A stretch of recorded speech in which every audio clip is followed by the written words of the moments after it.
Hello, this is Melissa-Thibodeaux, and you're listening to Staffing Agency Confidential.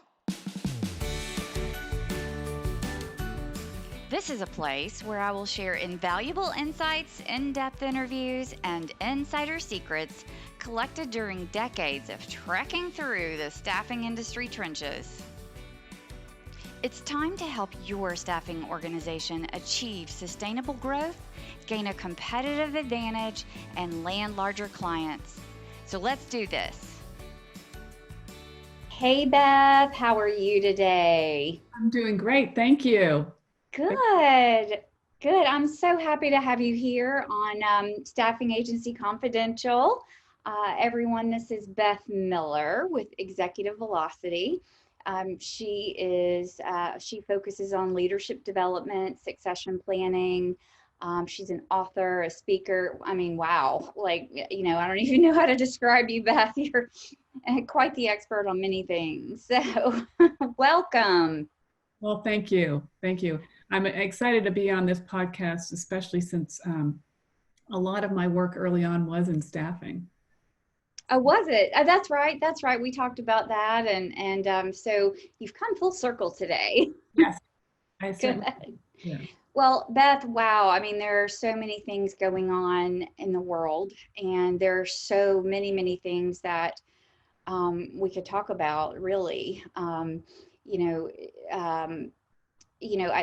it almost makes me speechless to think of all the many things that we could talk about. But I think, you know, I'm going to kind of let you lead through that and talking about transparency and communication and the importance of that through Yeah. all the chaos right now. Yes. So, Chaos. That's a good word to describe what our country and our world is going through right now. And yeah. as leaders, leaders need to um, make employees feel heard, and that requires really good listening skills, but it also requires building trust and that psychological safety aspect of employees being safe to open up and speak their mind. Not even like in today's dramatic world, but day in and day out. Employees need to feel safe that their opinions will be respected and they'll be heard. And as leaders today, we need to be providing that opportunity. And that's a challenge when most of us are still working virtually. And Yes. we're not in that physical space, um, which really helps to build trust. So from a Zoom perspective, it's having those individual conversations first versus the group conversations, because you just don't know where everybody is as it relates to Everything. everything. Yeah.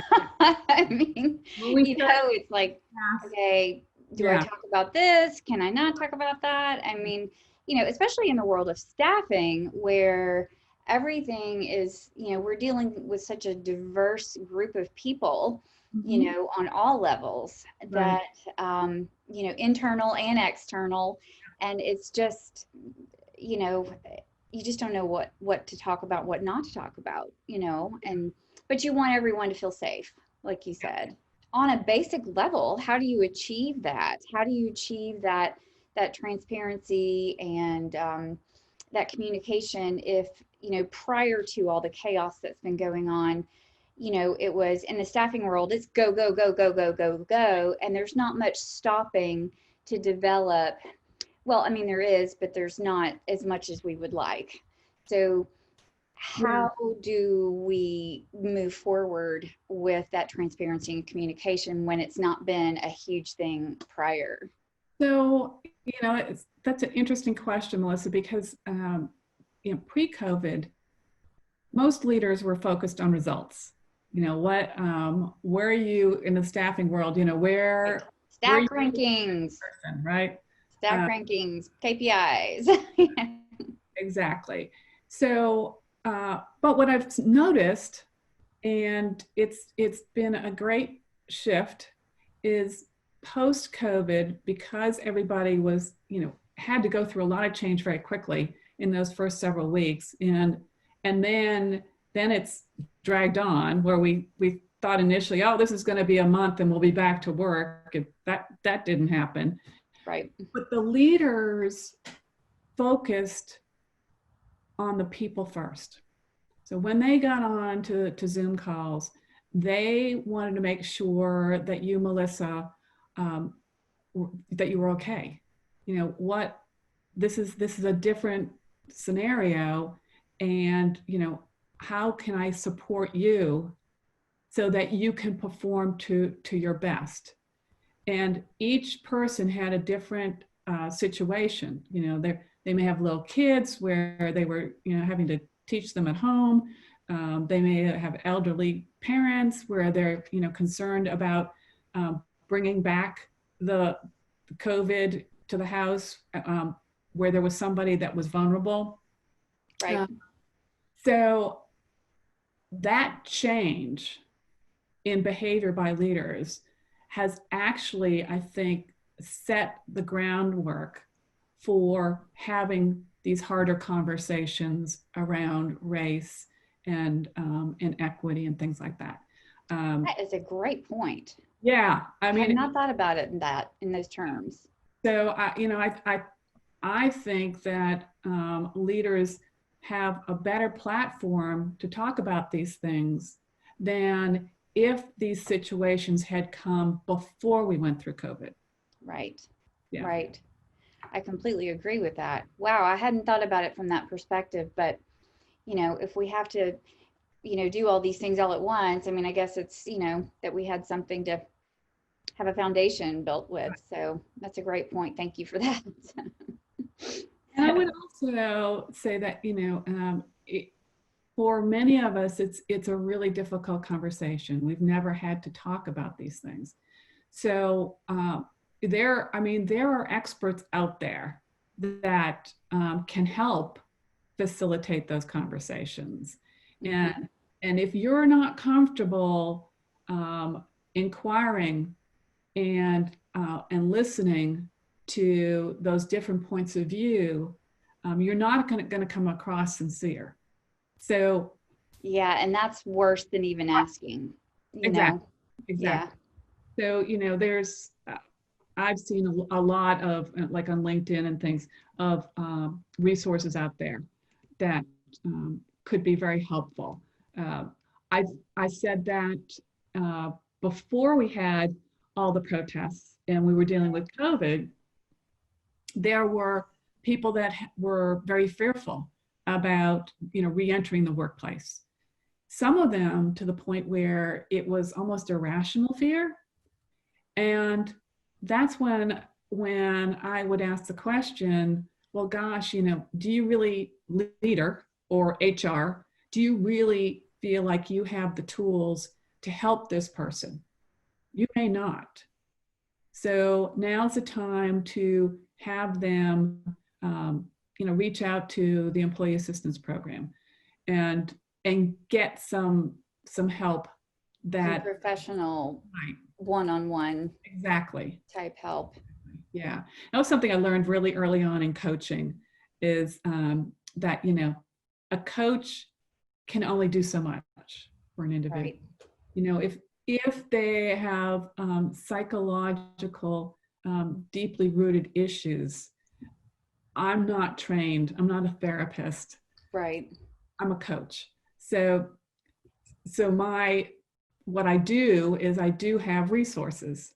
Mm-hmm. So I will ask the question, especially, if they're going through some personal issues that are really stressful and that are bleeding into the workplace. I'll ask, are you getting help? And if they're not, well, I've got 3 or 4 resources that I can share with them, and they can go off and, find some professional help. Right. This is a great topic. And then we talked about leading through the chaos, because, the business still has to operate. Yes. You know, and although I don't think I hope there are not many companies out there that are holding to pre-COVID expectations and budgets and those kinds of things, even though they really need that. I mean, um, you know, there's got to be that balance between that relationship that you're talking about and the results that Yes. are needed. And so, do you think the relationship in itself supports uh, needing those results or bringing those results down? And you know, what's realistic as far, does that make sense? Does that question? As it relates to the balance between results and relationships? Right. Still needing the results, Yeah. but wanting to be uber sensitive to all of the chaos Right. and where that particular person might be, and still needing some level of performance. Yeah. And there, you know, what I have seen several times over the course of the last several months with a number of my clients is that this situation and the change that was required from employees did accentuate some poor performers that weren't performing pre-COVID. And so it did give them the opportunity to do a riff or just, you know, say this isn't working out. Right. And but it was done in a caring way, and it wasn't done specifically because of COVID. It was done because there were performance issues beforehand. Right. And it was just exacerbated by the fact that now these individuals were working from home and they couldn't make the adjustments related to working virtually. Right. Right. And some people just, you know, have never worked from home, so they don't know how to do that. You know, unfortunately. Right. Exactly. They didn't have the space. They didn't have a chair. You know, some people were sitting at their dining room table. Or You know, at the living room with the coffee table and the kids running around, and you know, and there's laundry that needs to be done, but I've got a conference call, and you know, so that's quite a lesson in itself. So you know, one of the things that you talked about when we spoke last was self-care and making sure that, you know, you're doing okay, and leaders have a responsibility to make sure, like we were talking about in the beginning, to make sure their people are okay, and you know, making sure you're okay as a leader. Yeah, I think it's really important that leaders make sure that they're okay first. That you know, if they don't have the energy and the mental not stability, but the mental strength to emotional strength and emotional, right? Yeah. To support their employees, then then they're going to fail on their employees. It's kind of like the I always think about the in the airplane, put the mask on yourself first and then put it on your child. I mean, that's exactly right. Yeah. Right. That's what it reminds me of. When I coach, most recently when I've been coaching, I'm always checking in with the leader as to, you know, how are they doing? You know, what's going on personally as well as professionally. Because nobody asks them how they're doing. No. I mean, I have a client right now, and the president, I bet you nobody has asked him how he's been doing in months, you know, except for me, you know. So, you know, nobody asks. And then it's, you know, making sure that they have the techniques and skill sets to manage through that. Right. You know, things like you know, meditation or just taking a walk. Some people are, you know, really great, you know, exercisers, and that's how they keep themselves fit from an energy and mental standpoint. Others, it's about just meditating just being quiet, practicing gratitude, Right. yeah. Spending time with your family, quiet time, your animals. Yeah. One of the things that I have found to be really effective from a team perspective and care for the whole team, the work team, is doing these Zoom calls and having fun team building exercises to kind of, Yeah. because it's never been more important to have a strong team, because you've got to really make an effort to communicate. They're not just right next door anymore, so those work really well, and they're fun, and it helps morale, and even the leader comes away feeling good about things, and Yeah, I have one client who has gotten into a cadence of 3 meetings a week, where Monday they have a meeting which is working in the business, so checking in on all the KPIs, right. and Wednesday is working on the business, looking forward, planning for the future. And then Friday is success and rewarding successes. So it's celebration. So it's a great cadence every week. Yeah, that is a good cadence. I like that a lot. So Yeah. so um and when we spoke last as well, we talked about, tips for um for that care, and for um taking care of your employees, and the first thing we talked about was getting curious. Yeah. So be genuinely curious about how your people are doing, not in a prying type of a way that HR would be, upset with you about, but but get curious about how they're doing, and that shows, and it's not inauthentic, as you were speaking of earlier. Right. And offer, what can I do? What I know there's only certain things that I can, but I'd like to understand, what would be helpful to you. Right. Sometimes early on, those were actually things like, people that didn't have a nice, good chair to sit on. I need more Post-it notes. Right. Exactly. Yeah. Those are the easy things. It's then it got to be, more the difficult things that were more personal, and Right. it really depended on the relationship that the leader had with that person going into COVID, because if you hadn't built that trust up front, it's harder, obviously, to get somebody to open up. Right, right.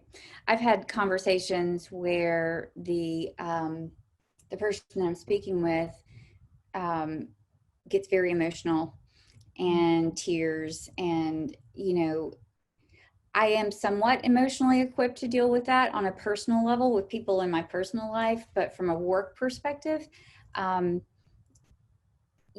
because I live in an HR world, Yeah. you don't, there's a line, and it's hard not to cross that line in this world of chaos that we're in right now. I mean, because you want to help, and I'm a caring person, and I'm sure there are lots of me's out there, so. Yeah, and you're right. I mean, that is a delicate situation.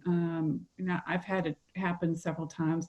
It's not during this time period, but in the past, when people were going through personal issues that were impacting their professional life, and it's pervasive. It's like, and it's a vicious cycle. One affects the other, and yeah. So right. And but when they got emotional, I wanted to show that I was empathetic to them, right, and what they were going through, and if there was anything in my world that I could relate to their situation, I would, because then there would be that connection. So I would try and do that, but trying to rescue them from the tears, and the emotion, you can't do that. You Right. gotta let them get through that. And And that's the hard part. I mean, even as women, I think we want to, when we see the tears, and I'm not being, but I'm a mom, and you want to help, and so it's very, very difficult not to want to rescue them from those tears, and it's, so. I mean, you've probably seen interviews on TV where somebody would get emotional, Mhm. and then the person, the interviewer would say, you want to stop and I'm going to take a break. take a break, kind of thing. Right. Yeah, yeah. I had that. I actually had that happen. My very first Vistage meeting that I was chairing. I mean, I was a newbie, and the group was just meeting, and one of the members started sharing um, his marriage that was breaking down. Yikes. And I wasn't professional enough to know that to stop. Right? I was just kind of like, oh my gosh, what am I going to do? And thankfully, there was a member who said, hey, I think it's time to take a break. And I looked at him, I said, yes, you are right. Yay. Thank you, Mr. Member. Right, me. And I'll never forget that. And it was a great learning for me, that let the person take a break. Yeah, yeah. Well, that's a good, because I usually I don't do that. So that's a good thing to do. So that's a great tip. You always feel so, gosh, I hate to interrupt their, emotional thing right now. I don't want them to feel uncared for. So you don't want to do that. But, saying it in a nice, And give him or her the option. Do you want to take a do break? you want to take a quick break? And, yeah, yeah. And So, some will just trudge right on and say, no, no, I'm good. And there'll be others that will want to take that break. But you've given well, them the option. let's hope for the breaks, Right. for the break option. So the other thing that we talked about was, asking for feedback, and then, taking action on that feedback. Yeah. So when you get curious, and you've gotten curious, and you've got some information, that is in itself feedback. Yes, it is. And then taking that action, um, maybe you could expand on that a little bit, if you Yeah. would. So getting curious, to me, and my definition is more curiosity around what's going on with the other person. Okay. Now, feedback, especially for a leader, is getting curious about what people are thinking about me. Right. And I And think that's more of what I'm talking about. Like, especially during this chaos that we're experiencing, that feedback is really important, I would think. Like, am I meeting your needs? You yes, know, exactly. What can I be doing differently? Yeah. right. Leaders are great about giving feedback, um, but asking for it, and as you said, taking action on it. If you ask for feedback, um, you need, first of all, to understand that, the first time you ask, and if you get defensive about what you're hearing, you're never going to get any good feedback from that person again. Right. You need to just, listen with open ears, and thank them for their feedback. You don't have to agree, but what you do is you, let them know that you heard them. And it took courage for them to do that. I Oh, mean, for them yeah, to yeah, give that to you. right. And if you don't have an idea of how that would look for them, then ask more questions. Okay, well, I hear that you need, some more time from me. Well, could you get more specific about, what specifically, what areas do you need more time from me? Mm-hmm. Get them to paint the picture. Right. Yeah. Those would be the easy ones. If the ones that relate to your behaviors, like I don't like it when you don't right. say something a certain way. I mean, the personality differences, those things are Yes. the hard things to deal with. But one like, well, gosh, I don't feel like I'm being listened to. Mm-hmm. That might be one. Well, explain to me. Can you give me an example? Just like an employee, if you're giving feedback to them, they're going to want an example. Well, you're going to want an example too. You want to be able to link that behavior to something specific, and then have a conversation with them of, okay, here are some of my ideas of how I could work on that. Do you think that would work for you, kind of thing? Yeah. Or if you don't, just thank them and say, you've given me a lot to think about. And yes, I'm going to process this. exactly. And then we could reconvene when, Exactly. Right. You need to set expectations about when you're going to get back with them. If you just leave them hanging. Yeah, that's bad. No.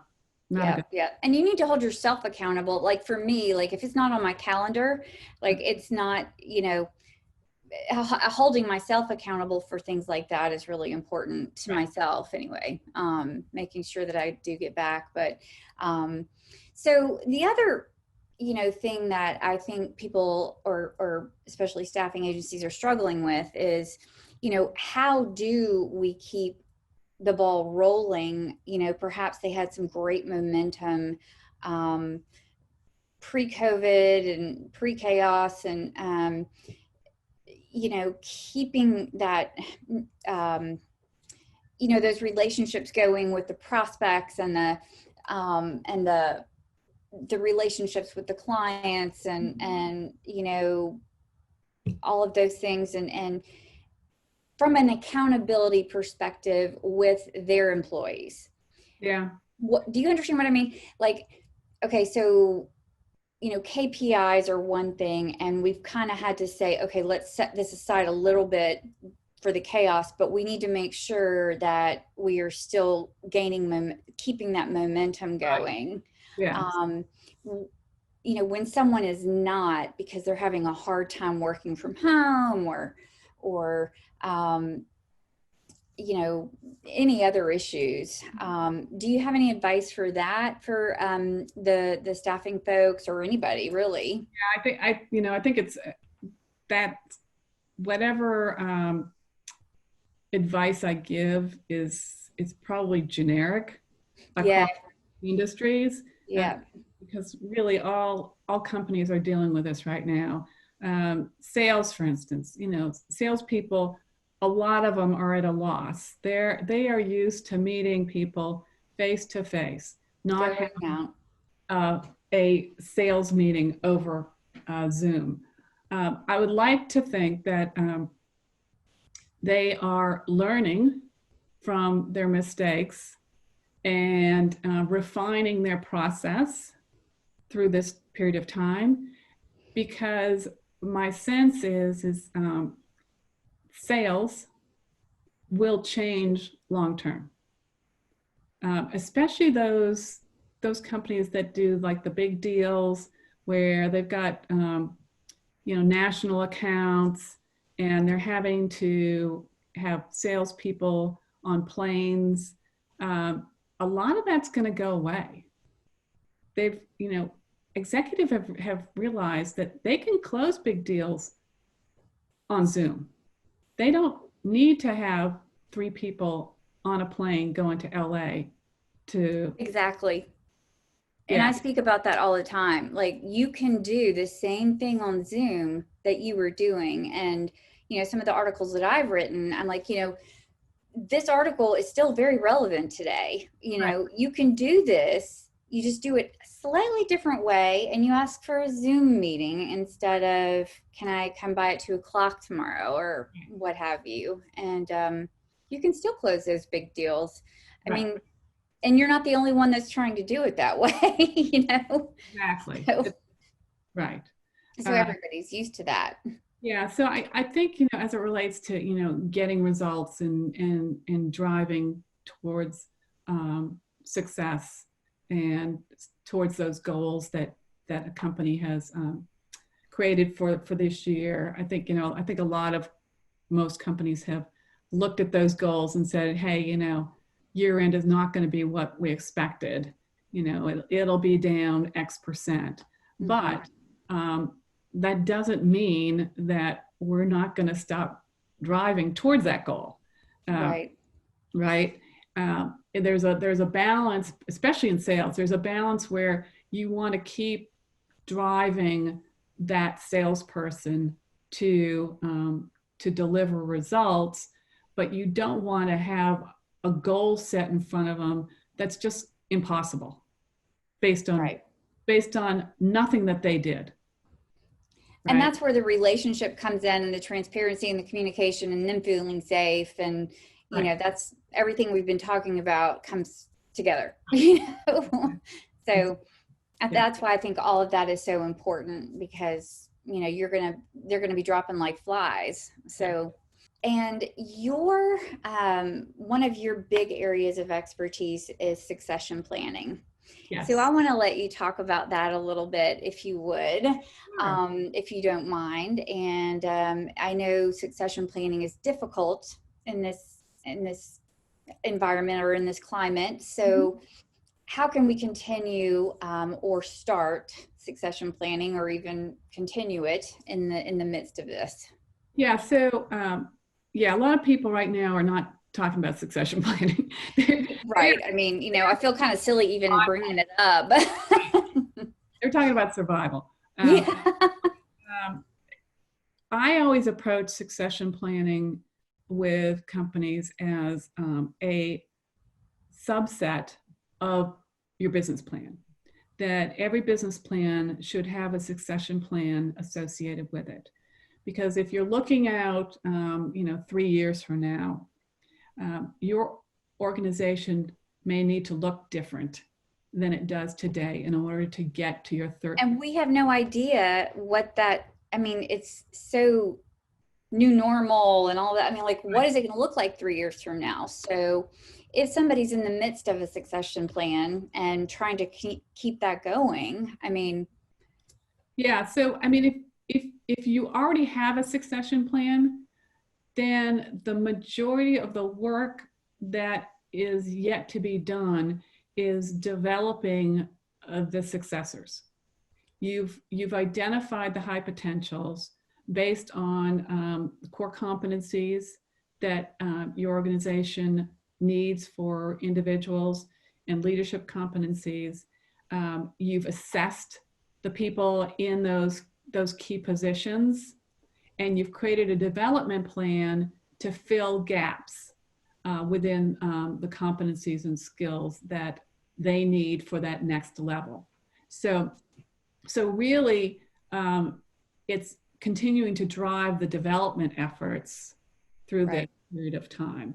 Because we're still hiring. There are still a lot of people hiring. My clients have lots of open jobs internally and externally. So hiring still is still happening, quite a bit actually. So that internal hiring process is staying very relevant.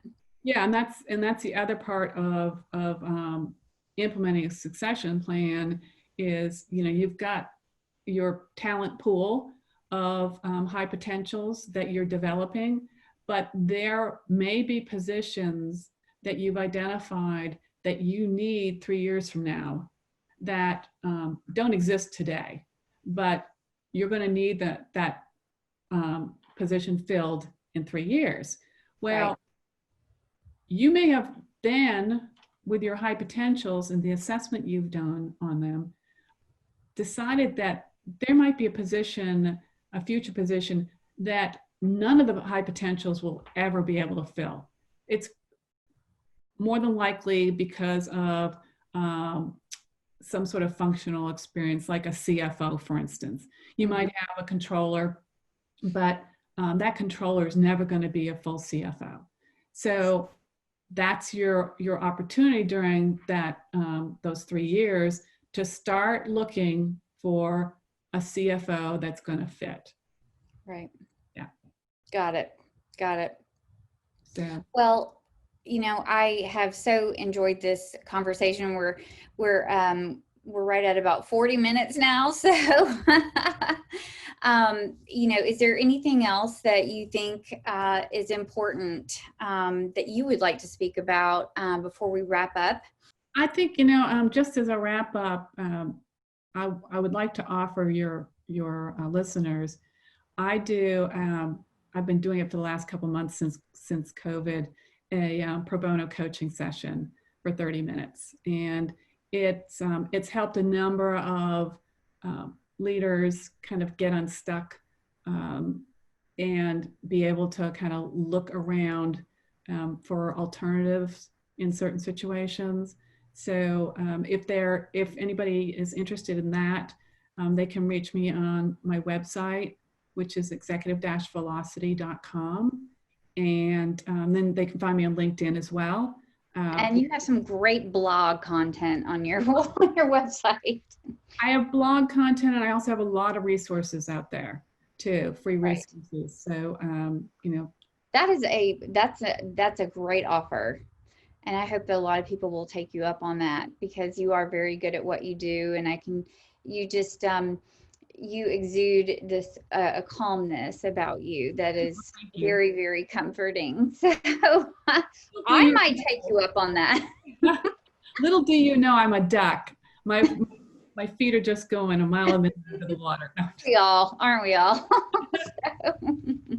Well, thank you so much, Beth. I appreciate you so very much for joining me today. And, I look forward to us continuing our dialogue and perhaps having you back after, well, crossing fingers, after chaos has kind of died down a little bit in a few months, and revisit some things, because I think there are some things that you that I would love to talk to you about and delve deeper into. So thank you very, very much, Melissa. Thank you so much. Okay. Make it a great day.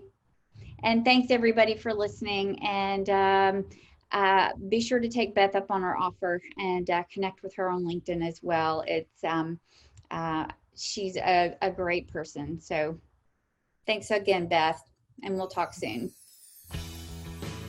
Thanks so much for listening to this episode of Staffing Agency Confidential.